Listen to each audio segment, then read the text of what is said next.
ఓం శుక్లాంబరధరం విష్ణుం శశివర్ణం చతుర్భుజం ప్రసన్నవదనం ధ్యాయేత్ సర్వవిఘ్నోపశాంతయే.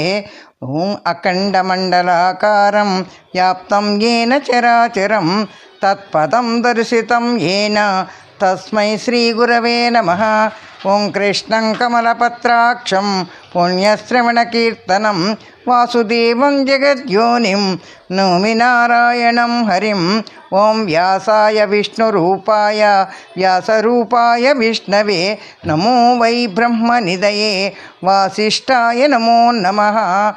ఓం నారాయణం నమస్కృత్య నరం చైవ నరోత్తమం దేవీం సరస్వతీం వ్యాసం తతో జయముదీరయేత్.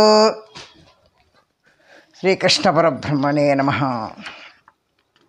పార్థాయ ప్రతిబోధితాం భగవతా నారాయణేన స్వయం వ్యాసేన గదితాం పురాణమునినా మధ్యే మహాభారతం అద్వైతామృతవర్షిణీం భగవతీం అష్టాదశాధ్యాయినీం అంబా త్వామనుసందదామి భగవద్గీతే భవద్వేషిణీ. ఈ భగవద్గీత అంటే భగవంతుడు నారాయణుడిచే అర్జునుడికి బోధింపబడింది అని అర్థం. మనకి వేదవ్యాస మహాముని దీనిని అంతా కూడా సంస్కృతంలో మనకి గణపతి రాయిగా అందించిందని అర్థం. ఈ గీత మకరందం. మకరందం అంటే తేనె. తేనె మన శరీరానికి ఆరోగ్యాన్ని ఎలా ఇస్తుందో ఈ భగవద్గీత మకరందం అంటే కూడా ఆ తేనె లాంటి ఈ గీత కూడా మనకి ఆనందాన్ని ఆరోగ్యాన్ని ఇస్తుందని, మన జీవితానికి చాలా పనికొస్తుందని కొన్ని విషయాలు నేను చెప్పుకున్నాం. ఇప్పుడు ధర ఉవాచ. ధర అంటే భూమి. భూమి అడుగుతూ ఉంటా, భగవాన్ పరమేశాన భక్తిరవ్యభిచారిణి ప్రారబ్ధం భుజ్యమానస్య కథం భవతి ప్రభో. భూదేవి ఆ విష్ణు భగవాన్ ఇలా అడుగుతోందిట, ఓ భగవానుడా, భగవాన్ పరమేశ్వర, ఈ భూమి మీద ఈ ప్రజలందరూ ఈ ప్రారబ్ధమును అనుభవించుతున్నారు. వాళ్ళందరికీ అచంచలమైన భక్తి ఎలా కలుగుతుందయ్యా? వాళ్ళ కర్మలతో బాధపడుతున్నారు కదా అని ఆ భూదేవి ఆ విష్ణువుని అడిగిందిట. ప్రారబ్ధం భుజ్యమానోపి గీతాభ్యాసరతదా సముక్త సుఖీ లోకే కర్మణానోపలిప్యతే అని ఆ విష్ణువు చెప్పేట. భూదేవి ఈ ప్రారంధంలో అనుభవిస్తున్నా కూడా నిరంతరం వాళ్ళు గీత అభ్యాసం చేసుకుంటూ చదువుకుంటూ దాని ఎందు ఇష్టం కలిగి ఎవరై ఉంటాడో వాడు ముక్తుడు అవుతున్నాడు. ఏ కర్మల చేత అంటపడకుండా ఈ ప్రపంచంలో సుఖంగా ఉండగలడు అని చెప్పేట. మహాపాపాది పాపాని గీతాధ్యానం కరోతి చేత్ క్వచిత్ తత్సర్వం నకుర్వంతి నలినీదళం అంబస.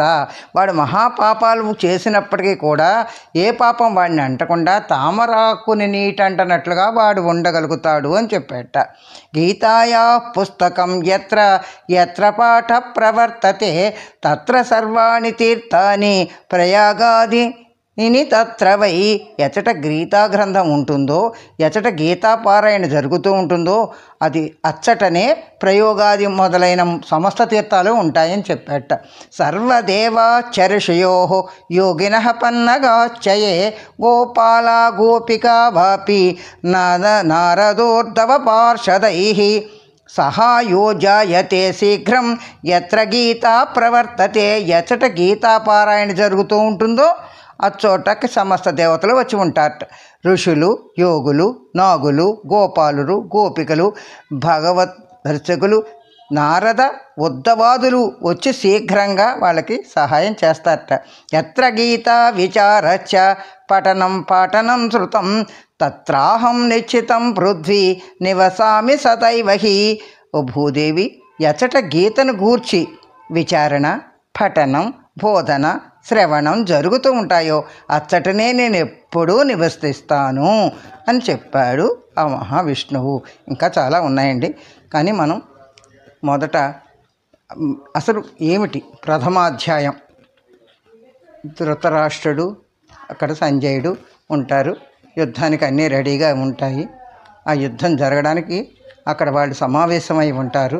అటువంటి స్థితిలో మొట్టమొదట అధ్యాయం ప్రారంభమవుతుంది. అది ఒక శ్లోకం ఇప్పుడు నేను మీకు చెప్పబోతున్నాను, వినండి. ధర్మక్షేత్రే కురుక్షేత్రే సమవేతాయుయుత్సవః మామకాః పాండవాశ్చైవ కిమకుర్వత సంజయ.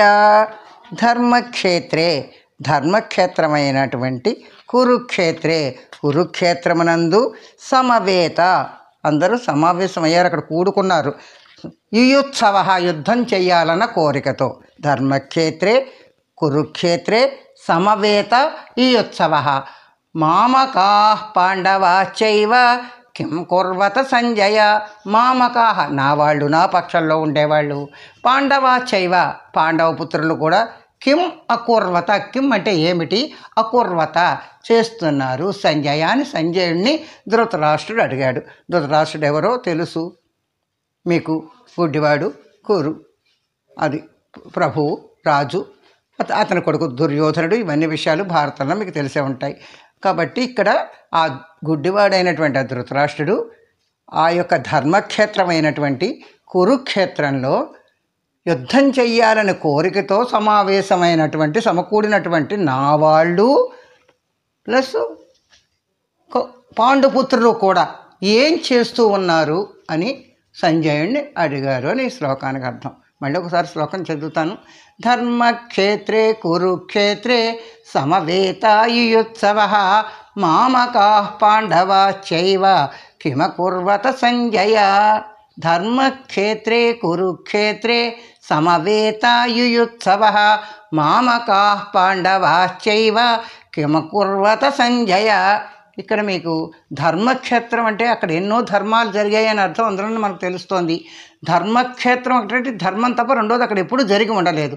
కురుక్షేత్రం, ఈ భారత వంశీయులైన కురువంశీయులు అక్కడ ఎన్నో పవిత్రమైన ధర్మబద్ధమైన యజ్ఞ యాగాది క్రతువులు ఎన్నో చేసినారు కాబట్టి అది ధర్మక్షేత్రమైన కురుక్షేత్రం. అక్కడ యుద్ధం చేయడం కోసం సమకూడి ఉన్నారు పాండవులు, కౌరవులు. అప్పుడు ఈ సంజయుడిని ధృతరాష్ట్రుడు అడిగాడు. మామకాహ అండంలో ఉద్దేశం ఏమిటంటే తన పుత్రులే తన పుత్రులు, తమ్ముడు పుత్రులు తన పుత్రులుగా అసలు ఒప్పుకోలేదు.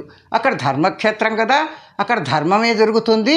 నా కుమారులు ధర్మబద్ధంగా నడవటలేదు, ధర్మరాజు ధర్మబద్ధుడు, తనను అనుసరించి తన తమ్ముళ్ళు కూడా ఉంటారు, ఆ ధర్మం వాళ్ళనే వరిస్తుంది, వాళ్ళే జయిస్తారని ఆ దుర్యోధనుడికి పట్ల నమ్మకం లేదు.